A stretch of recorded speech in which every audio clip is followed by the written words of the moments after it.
from bench side to leadership side.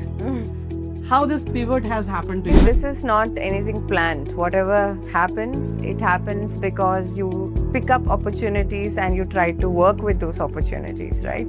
So I started my PhD at NCBS, where at a time where people are looking at PhD as a step towards postdoc, to a step towards academia, starting your own lab, etc., etc.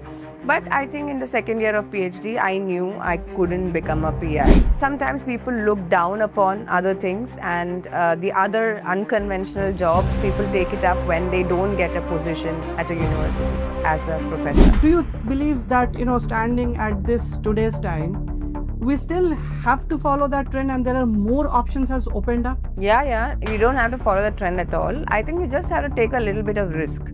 I just feel that in many of those fields, we don't have actually people coming forward and filling in. So there is a dearth of people who are supposed to be in those places, and these people are just not aware, or even if you're aware, they don't know it is for them. In Indian homes, there's a lot of pressure from parents to get married, to start your family, to have a stable income. In all those things, I think the choices that you make becomes very blurry. Is our Indian education system, you think, is going on the right track, or do they need to make some changes? So I think the problem comes in delivery, not so much in the process. Many people are working, NCRT is working, the government is trying to work on many of the things, and I'm not saying that it's all not good, it is good, but then along with that, this skill set has to come up of the teachers as well. One advice you would give to your younger self, like 10 years back? You could have taken much more risks. Really? Yeah. Is it important to learn leadership qualities early on during education? See, leadership is not something you can teach in a class and say that, oh, let's learn leadership now. But it can be a factor which can be integrated into different activities. We have very less leaders in science especially. We are also trying to do something where we're looking at leadership in science, for example. We do have something called, for example, the Iron Pillar Initiative in Global Learning. There, we are trying to formulate programs which will bring these things out and which we can do at a national and international level, where we need leaders in science, because a lot of institutes, they thrive or not thrive because of the leadership or lack of leadership. So we really need those people, and a lot of them, like Vijay and Jeetu, they're all inherent leaders. I mean, they had it in them.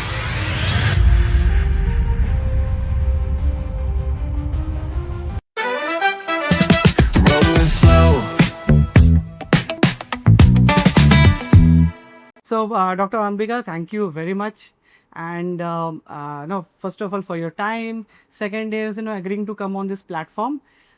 This is going to be a discussion rather on few different topics, because I had gone through some of your recent podcasts. Yeah. And they had been trying to see how your career pivot has taken. They wanted to talk about different aspects. So I thought it should not be another episode which comes with the similar topics.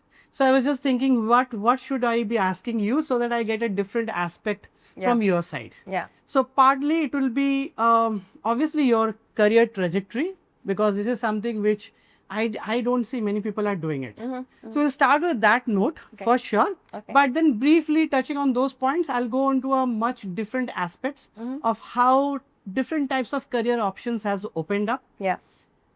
Is leadership is something which people or researchers precisely should be looking forward to, and why? Right? Yeah. So under this entire discussion will revolve around in these topics. To start with, yes, you have a very interesting background. From I was looking for how to start the discussion, and I came up with a phrase from bench side to leadership side. How this pivot has happened to you, and what made you pivot? What was the turning point in your life? Okay, so I mean, this is not anything planned. Whatever happens, it happens because you pick up opportunities and you try to work with those opportunities, right? So I think in my case, it was being open to what came my way and trying to understand what are the places where are the places I can contribute as an individual and as a professional. For me, it was not a planned thing that I will do this step and reach here or something like that. And I have a long way to go as well. So, but the idea is to sort of open up yourself to opportunities which come in your way and try and understand how you can place yourself in that position and how well you can contribute where probably others can't contribute as much, or maybe you use your skill set to contribute in a very unique way. So that's all you're looking for. So I started my PhD at NCBS, where at a time the people are looking at PhD as a step towards postdoc, to a step towards academia, starting your own lab, etc., etc. But I think in the second year of PhD, I knew I couldn't become a PI. Not because I don't like science, but I wanted to have a different approach towards science. And my skill set was more in trying to put things together. But you don't have an idea at that point what exactly you want to do. Particularly because you come from the Indian academic space where everyone is talking about a very conventional advancement of your career pathway, where it takes you from PhD to postdoc to becoming a PI. And sometimes people look down upon other things, and the other unconventional jobs, people take it up when they don't get a position at a university as a professor. Right. So where I started working with multiple projects, and during the PhD, more than the content of the science, what I learned was grant management and working at concerts. How do you manage events? How do you bring in international cooperation? So all these things happened as a part of the lab I was part of, because also my PI which is Satyajit Mayer gave a lot of freedom to do what I want to do. He never said that you have to spend this much time in the lab and things like that. So that led to doing a postdoc, of course, because I was still interested in the subject and in that question. But not with the idea that I want to start a lab at all. And that in the second year itself, I was so sure. And then I, played the negation principle that I know what I don't want to do, but there are a lot of things that I want to do. So when I was doing that project, which had different kinds of people, there are clinicians, there are physicists, there are cell biologists, and then it was a very complex project. That's when I was starting to think about, okay, I like there's fun in putting things together, and if it's a challenging project, I like to see, okay, this person has this strength, this person has this strength, and managing this whole people, because that's sometimes another skill set, that it's very difficult to manage people and make them work towards a common goal. So I knew I like it, but then what kind of jobs would let me use that skill set? So I started looking for that, and I needed a science background in things, because it's only in science that I can contribute, because I don't know much about the other things. So then I came across the position in French embassy, where I was the deputy attaché for scientific and university cooperation between France and India. And that was something, again, not a much talked about profession. Nobody knew how it was, what your day was. So I did take around 2 years to figure out the whole ecosystem, not just of that, other opportunities as well. And then but that opportunity, when I took it up, that opened up a lot of possibilities. You knew a whole lot of new networks. You knew other subjects, and nothing in depth. Everything is about superficial, but that's enough for you to gauge and understand how you want to, play around and position yourself. Then I worked there for 5 years. That gained me enough experience to sort of be comfortable, and comfort is not something which I really love. So I'm like, okay, this is not giving me enough pressure, and I love the job. And it was just because I wanted more challenges that I thought I should just move on. And Ashoka's Lodha Genius program launch came up, and I took it up, and then from there it went into expansion of sciences at Ashoka, and then now we have the Global Research Alliance, which was born in 2024, and all the projects and verticals which is coming under that. So so that's the path. But again, it's not a designed path. It's just that it's a mix of destiny and making use of your destiny and turning it around. Right. But you did it on right time. Yeah, I mean, it's also about meeting right people at the right time, at the right place. I think that is very important in whatever you want to do. But you just have to sort of have that intuition when that happens, saying that, take it up and do it. So, yeah. So, my personal experience, you go to a lot of colleges, universities, and if I ask them that, have you taken this particular stream consciously? Yeah. Or is it like, your seniors have done it, you're also doing the Yeah. same thing? Yeah.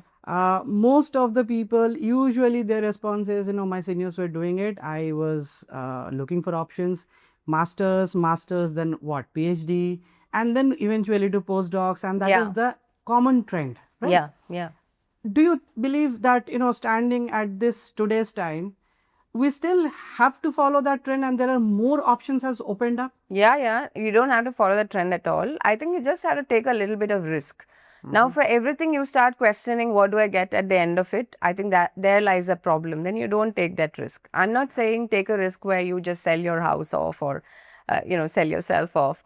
It's risk where you need commitment. You don't know what the outcome is. So whenever you don't know the outcome, but you believe in the project or in that concept, I think that's what I call a risk. And if you're willing to take that, then there are a lot of opportunities. And I just feel that in many of those fields, we don't have actually people coming forward and filling in. So there is a dearth of people who were supposed to be in those places, and these people are just not aware, or even if you're aware, they don't know it is for them.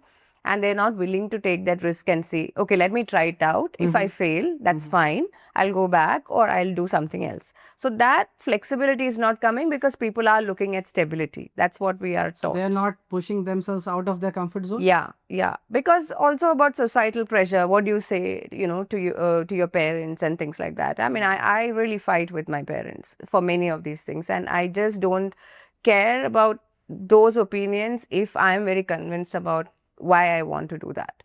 So that, I think, because in Indian homes there's a lot of pressure from parents to get married, to start your family, to have a stable income. In all those things, I think the choices that you make becomes very blurry. And then at the end of it, then the parents won't be there with you, but you will be left with this career trajectory where you look back and you will be like, oh my God, I should have changed it this way. So I think regret shouldn't be a part of this whole thing. You should really go ahead, do it, own your failure, own your success, and just go with the flow. So yeah, absolutely can't resonate better than this. And I always see, obviously there are pros and cons whenever you take decisions, but that also is a learning curve of life. Yeah, exactly. So I mean, you just have to not worry too much. I feel that this generation of I mean, it's not like I am like really an old grandmother, but then still the people who are probably 15-20 years younger than me, they're all very focused on things, and they know that they want this thing, and they expect also a lot without having a reality check, and then they get disappointed very easily, very early. Then they're not resilient.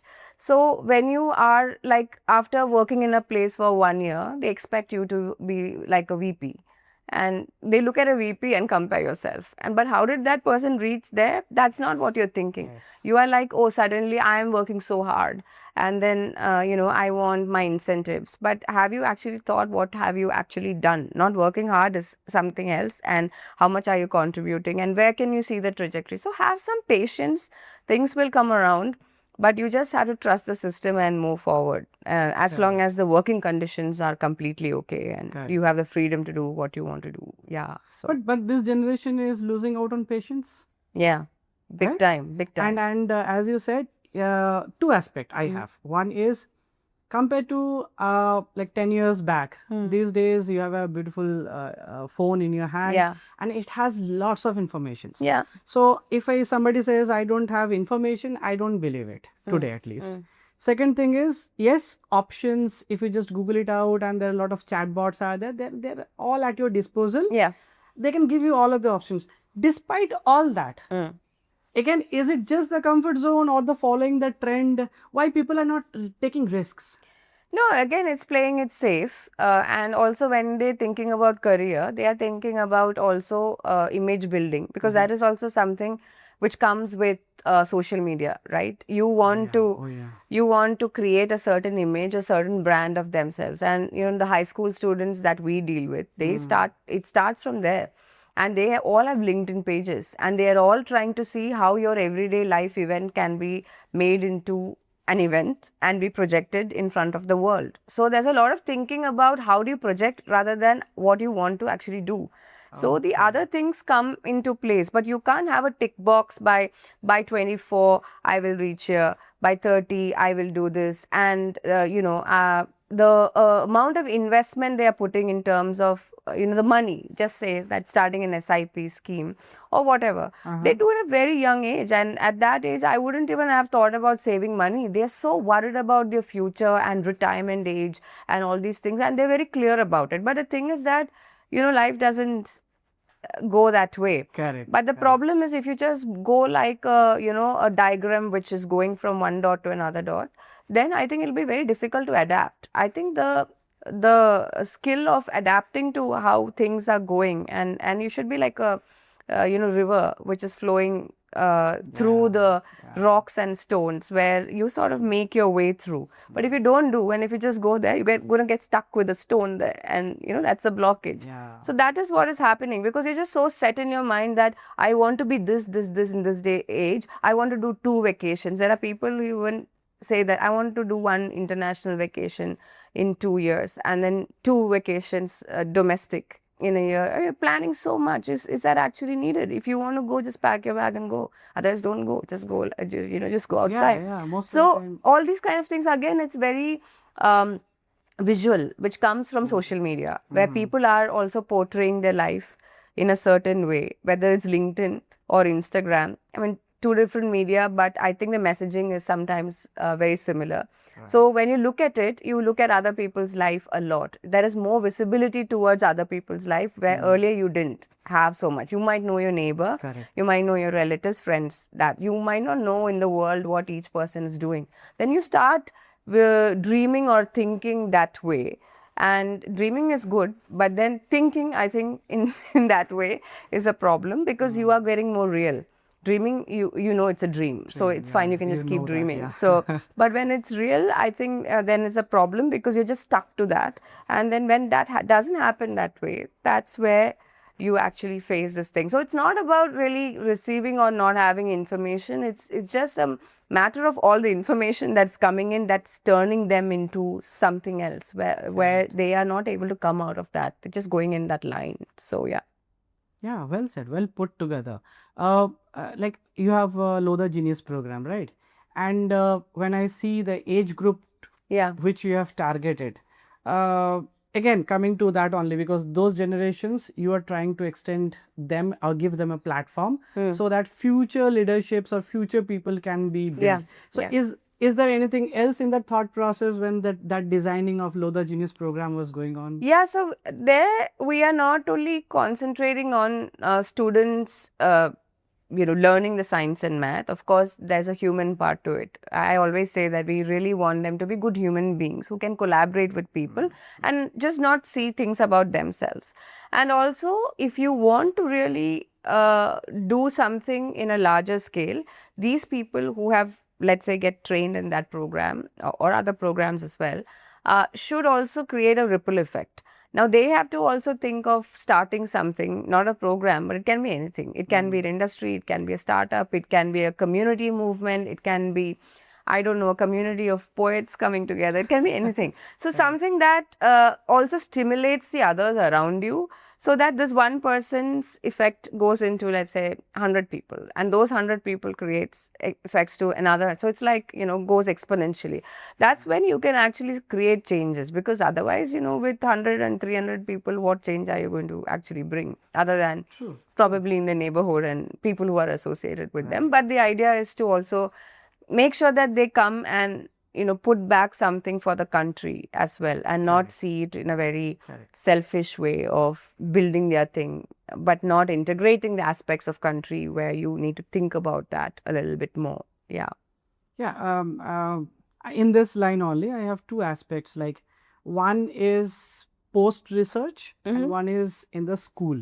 Yeah. So the first question for the research and postdoc people, like you see, most of the people, they go abroad, Yeah. settle down there, Yeah. and they don't come back. Mm.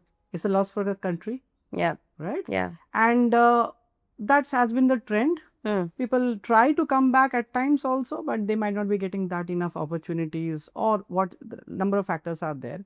That is one aspect. One is we are preparing the schools to be more up to date, Yeah. so that we can have at par with the global competence that level. Seeing from this two perspective, is our Indian education system, you think, is going on the right track, or do they need to make some changes? I mean, it's very difficult to generalize, but I would say majority of the things, I think there is a lot of process that we are trying to build in without really seeing where the process is leading to. So, and also the people who are in the process, who are the teachers, they also, I mean, they're teachers. Maybe they're teachers because they want to be teachers, but there are many people who are teachers because that's another stable job.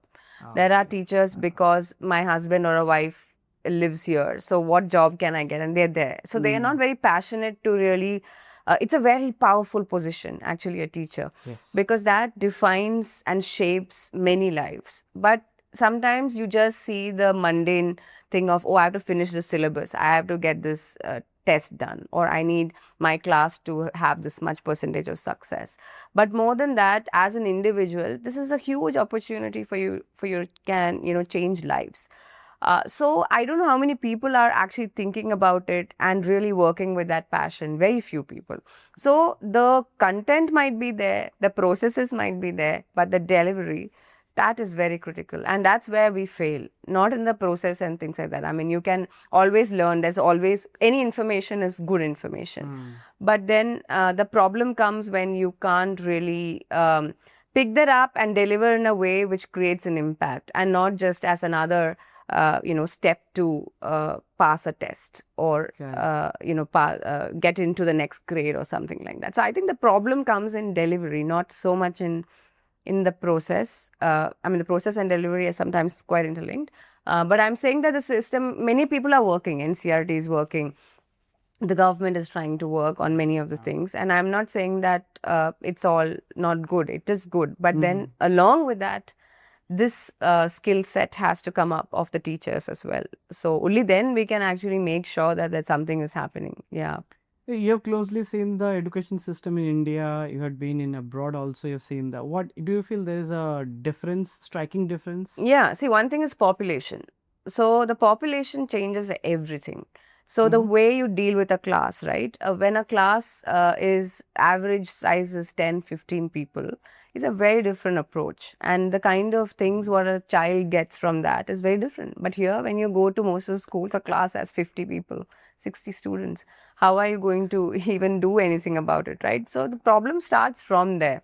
And loading with a lot of things. So we have this thing, the more you learn, the better it is. No, the less you learn, actually, the better it is. The less you give to learn, So I think abroad, the things are more related on the feedback mechanisms that come up. And they also think through, if you give this, what would it lead to?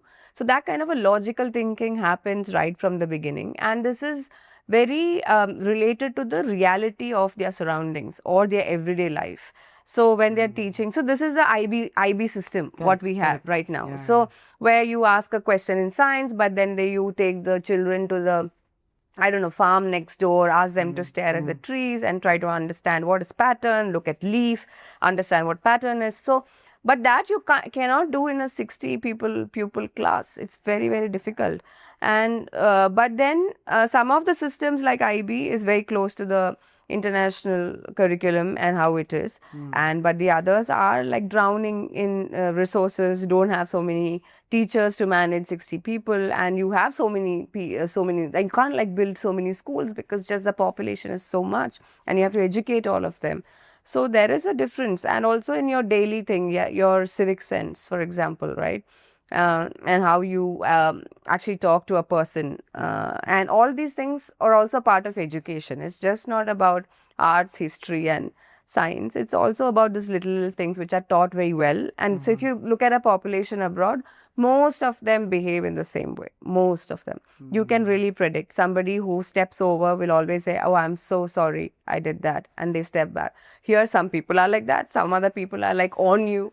And some people will not apologize. So it's like all kinds of different kinds of things, because the education system is very diverse. We have a lot of complex culture because of the diversity that we have. So all this gets integrated into education, and which makes it very challenging and difficult. But I think we're slowly trying to do things. If you look at how 30 years before it was very different. Absolutely. But yeah, we need some sort of a monitoring system to do that, and you'll have to have all kinds of stakeholders come together for that. It's not that easy to do it. Yeah.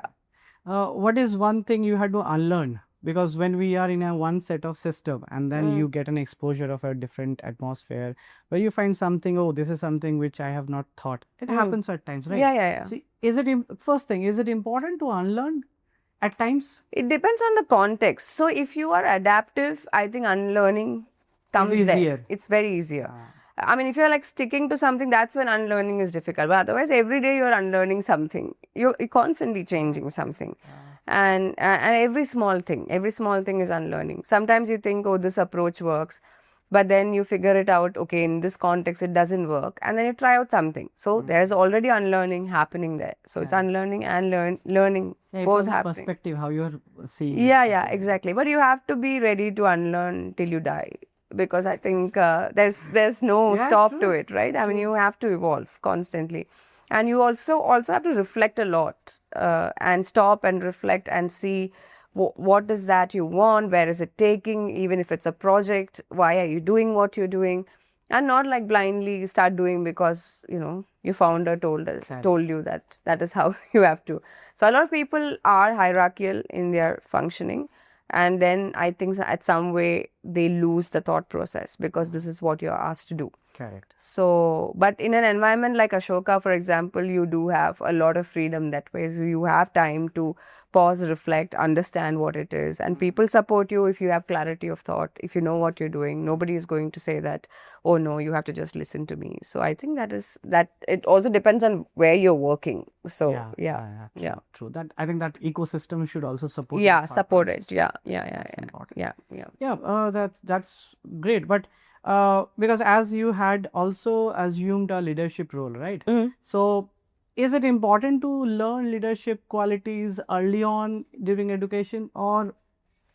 I don't know. I never thought about it that way, because I mean, I never thought, oh, let's become a leader or something. I still am working with many leaders. So I guess everyone is a leader in their micro environment, and then always there's like multiple leaders around it.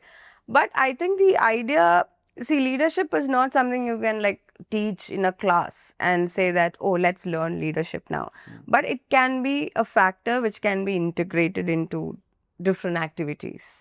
Let's say you're doing a project where there are 3-4 people. There's always a leader there, and you will understand who's that leader.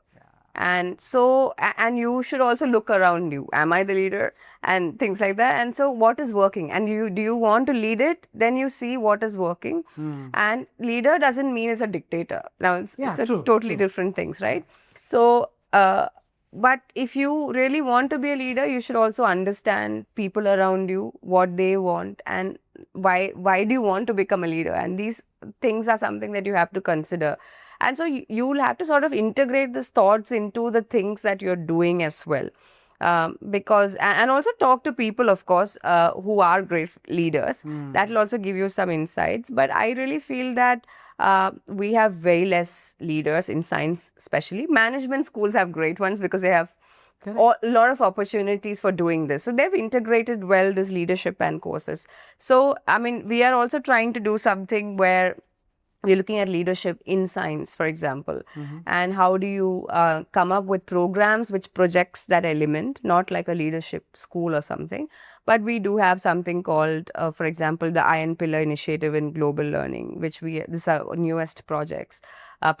And so there we are trying to formulate programs which will bring these things out, and which we can do at a national, international level, where we bring in people, researchers, thinkers from all sectors in sciences a lot more than management, and to say that it's also important that we have these conversations, we have these reflections, so that we need leaders in science, because a lot of institutes, they thrive or not thrive because of the leadership or lack of leadership.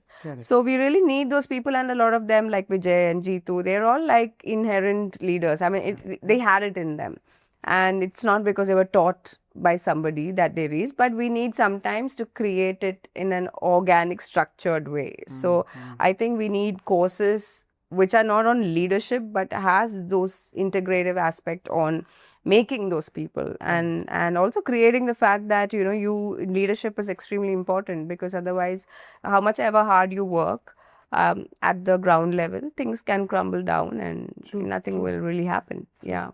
We usually see, great leaders in managements, because management people are trained to become leaders, manage different people, different stakeholders. Yeah.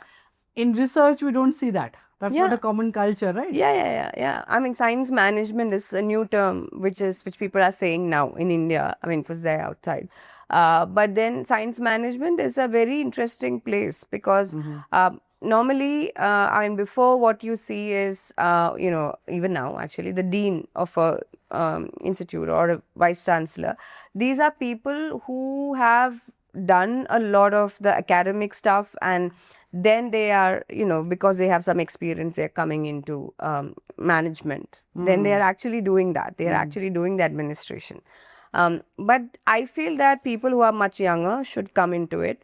And there are many programs which can lead to that. So that one thing is, you get longevity, because most of the other people, by the time they do all this management correctly, it's time for them to retire. You can't build things. It's all over. But then if you have young people, coming into that system, then that gives a lot of time to build things, understand things, and really thrive on things. And by the time you're like 60 and 70, you have created multiple things. So, but that again is this problem of switching careers. And people think that, see, unless you are, in a leadership level, people don't look up to you. They are okay, there's some science administration, it's all paperwork and some clerical job. And it's not like that. It's a very interesting space, but people just don't have the visibility, so they go by whatever is that's as you said. No, I also agree to that. If you've done a PhD, and even I moved to industry, by my almost like last year of my PhD, I had a clarity. I'm not going for postdoc. I moved to back, and I was looking, and I got a good option. Why not? So I moved to industry. Initially it was like, let's see how industry treats me, or am I suitable for industry or not? Because I already heard that it's a cutthroat competition. Will I be able to survive? That was a question. But when I started doing it, I got into different roles, understood, got an exposure of altogether different flavor. I found, this is way better, and I feel I belong here. And that sense of belonging kept me going. And it's almost like more than 10 years now I'm in this field. And continuing it. So that's that. But again, you said right at the beginning, you should have a pivot with a faith that you are taking it, and a bit of a risk. Exactly. And that push should be there. And some people can say it'll come from a position of privilege, that you don't have to take care of your family, so then you can just go and take risks. But I don't think so. I don't think it is just to do with your financials or where you come from. I think it's also a matter of how much risk you take. You can also measure. I'm not going to put millions of money into it and jump into something, but risks are just not monetary risk, right? But then you can actually see how much can you sort of put an effort into taking that risk, and how much duration can you just play around with it, and things like that. If you don't play around at all, then there's a problem. But at least try to do it. Mostly it will succeed if your heart is in the right place. And not regret. That's more important. Yes. Good. One advice you would give to your younger self like 10 years back? You could have taken much more risks. Really? And yeah. Okay. You should have like done much more and jumped the gun wherever you could. So I thought I took risks, but I thought I'm not careful at all, overly careful about things. Of course, I know where I'm putting it, but then of course there's an uncertainty. But earlier I thought I would want a little bit more certainty for things, and that was because again where you grow up with. Well, is it a bad thing to be certain, or do you think it's like people want to play safe, that is why they want to be certain? I think it's about playing safe. Everybody wants to be safe at the end. That's a very human instinct, right? Sure. Wherever you go, and even the hunters gatherers, if you look at those people, I mean, where they were actually looking for a safe space to do safe things, and it's always about that safety which is there. So, and which also means that less risks, and it will change. This extent will change from context to context, but it's just that it's not because they don't like the other things, but they find this safer, and where they have some surety. So, having certainty is good, but I feel that has to be a mix of both to make it very exciting, and it's totally worth it. So, yeah. Yeah, great. And a piece of advice you would like to give to the younger generations now, that they should be doing it, taking risk is one, I might be. Yeah, right? yeah. That's a guess from my side. Yeah, and also like chill a bit. You don't have to work Don't out. have to so hard on ourselves. So many people are going and doing therapy now. So many. I know that is also because of more awareness.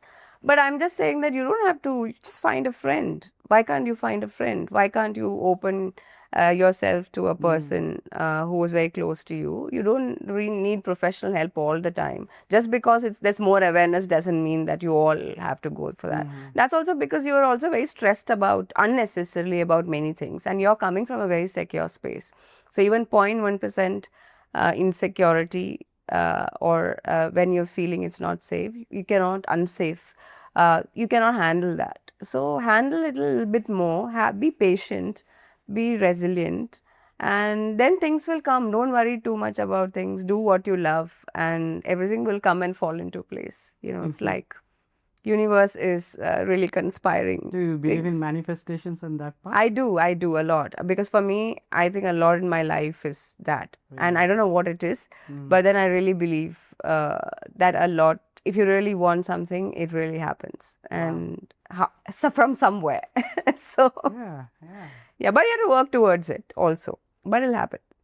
It all depends, like how eager inside you are to achieve your goal. Yeah. And based on your eagerness, I think the universe also aligns eventually towards your because goal. I think there is some sort of